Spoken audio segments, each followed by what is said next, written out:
ನಮಸ್ತೆ, welcome back to my channel. ಇವತ್ತು ನುಗ್ಗೆ ಸೊಪ್ಪನ್ನ ಬಳಸಿ ಒಂದು ದಾಲ್ ಫ್ರೈ ಮಾಡ್ತಾ ಇದ್ದೀನಿ. ತುಂಬ ರುಚಿಕರವಾಗಿರುತ್ತೆ. ಯಾರು ನುಗ್ಗೆ ಸೊಪ್ಪು ತಿನ್ನಲ್ಲ ಅವ್ರಿಗೆ ಮಾಡಿಕೊಟ್ರು ನುಗ್ಗೆ ಸೊಪ್ಪಿಂದ ಮಾಡಿರೋ ದಾಲ್ ಅಂತ ಗೊತ್ತೇ ಆಗಲ್ಲ, ಅಷ್ಟು ರುಚಿಕರವಾಗಿರುತ್ತೆ. ನುಗ್ಗೆ ಸೊಪ್ಪು ಆರೋಗ್ಯಕ್ಕೆ ತುಂಬ ಒಳ್ಳೆಯದು. ದೊಡ್ಡವರಿಂದ ಚಿಕ್ಕವರವರೆಗೂ ಎಲ್ಲರಿಗೂ ತುಂಬ ಹೆಲ್ತ್ ಬೆನಿಫಿಟ್ಸ್ನ ಹೊಂದಿದೆ. ಇದರಲ್ಲಿ ತುಂಬ ನಾರಿನಂಶ, ಕಬ್ಬಿಣದಂಶ ಇರೋದ್ರಿಂದ ಆರೋಗ್ಯಕ್ಕೆ ತುಂಬ ಒಳ್ಳೆಯದು ನುಗ್ಗೆ ಸೊಪ್ಪು. ಇಲ್ಲಿ ಒಂದು 4ರಿಂದ 5 ಇಡಿಯಷ್ಟು ನುಗ್ಗೆ ಸೊಪ್ಪನ್ನ ಕ್ಲೀನ್ ಮಾಡಿ ಎತ್ತಿಟ್ಕೊಂಡಿದ್ದೀನಿ. ಇದಕ್ಕೆ ಈಗ ಒಂದು ಅರ್ಧ ಕಪ್ನಷ್ಟು ಬೇಳೆ ತಗೊಳ್ತಾ ಇದ್ದೀನಿ. ಇಲ್ಲಿ ನಾನು ತೊಗರಿಬೇಳೆ, ಹೆಸರು ಬೇಳೆ ಮತ್ತು ಮಸೂರ್ ದಾಲ್ ಮೂರನ್ನು ಸಮ ಪ್ರಮಾಣದಲ್ಲಿ ಅರ್ಧ ಕಪ್ ತಗೊಳ್ತಾ ಇದ್ದೀನಿ. 3ರಿಂದ ಅರ್ಧ ಕಪ್ ಬೇಳೆನ ಕುಕ್ಕರ್ಗೆ ಹಾಕಿ ತೊಳೆದು ಬೇಳೆ ಮೇಲ್ಗಡೆ ಒಂದು 2 ಇಂಚ್ನಷ್ಟು ನೀರಿಡಿ. ಬೇಳೆ ಕರೆಕ್ಟ್ ಅದಕ್ಕೆ ಬೇಯಬೇಕು. ಸ್ವಲ್ಪ ಉಪ್ಪು, ಒಂದು ಅರ್ಧ ಸ್ಪೂನಷ್ಟು ಜೀರಿಗೆ, ಒಂದು 1/4 ಸ್ಪೂನಷ್ಟು ಅರಿಶಿನ, ಒಂದು 4ರಿಂದ 5 ಹಸಿರು ಮೆಣಸಿನ್ಕಾಯಿ, ಒಂದು 2 ಸ್ಪೂನ್ ಎಣ್ಣೆ ಸೇರಿಸಿ ಇದು 2ರಿಂದ 3 ಪ್ರೆಷರ್ ಕೂಗಿಸ್ಕೊಳ್ತಾ ಇದ್ದೀನಿ. ಬೇಳೆ ಒಳ್ಳೆ ಅದಕ್ಕೆ ಬೇಯಬೇಕು, ಆವಾಗಲೇ ದಾಲ್ ಚೆನ್ನಾಗಾಗೋದು. ನಂತರ ಒಂದು ಪ್ಯಾನ್ಗೆ 3ರಿಂದ 4 ಸ್ಪೂನು ಅಡುಗೆ ಎಣ್ಣೆ, ಸಾಸಿವೆ, ಜೀರಿಗೆ, ನಂತರ ಒಂದು ಸಣ್ಣದಾಗಿ ಕಟ್ ಮಾಡಿ ಇಟ್ಕೊಂಡಂಥ ಈರುಳ್ಳಿನ ಸೇರಿಸಿ ಈರುಳ್ಳಿ ಹಸಿ ಸ್ಮೆಲ್ ಹೋಗೋವರೆಗೂ ಒಂದು 2 ನಿಮಿಷ ಒಗ್ಗರಣೆಯಲ್ಲಿ ಚೆನ್ನಾಗಿ ಫ್ರೈ ಮಾಡ್ಕೋಬೇಕು. ನಂತರ ಸ್ವಲ್ಪ ಉಪ್ಪನ್ನ ಸೇರಿಸ್ಕೊಳ್ತಾ ಇದ್ದೀನಿ, ಸ್ವಲ್ಪ ಕರಿಬೇವು,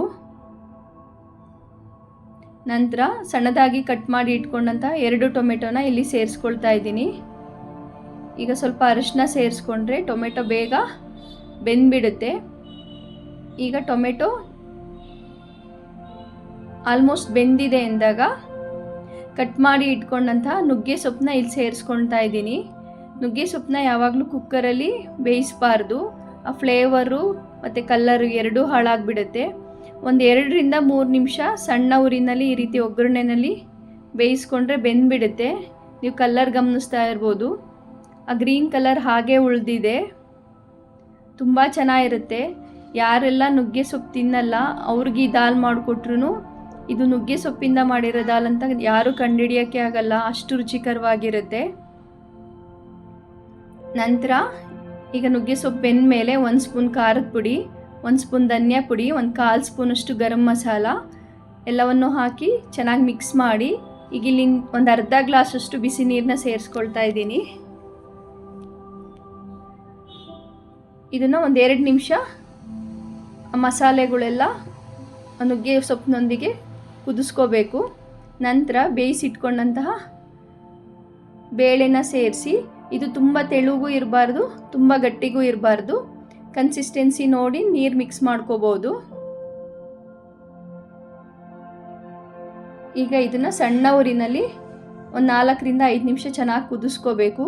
ಚೆನ್ನಾಗಿ ಕುದಿ ಬಂದಿದೆ ಅಂದಾಗ ಇಲ್ಲಿ 1 ಸ್ಪೂನ್ ತುಪ್ಪ, ಸಾಸಿವೆ, ಒಣಮೆಣಸಿನ್ಕಾಯಿ, ಒಂದು ಅರ್ಧ ಸ್ಪೂನಷ್ಟು ಖಾರದ ಪುಡಿ, ಕರಿಬೇವನ್ನ ಹಾಕಿ ಒಗ್ಗರಣೆ ಕೊಟ್ಕೊಳ್ತಾ ಇದ್ದೀನಿ.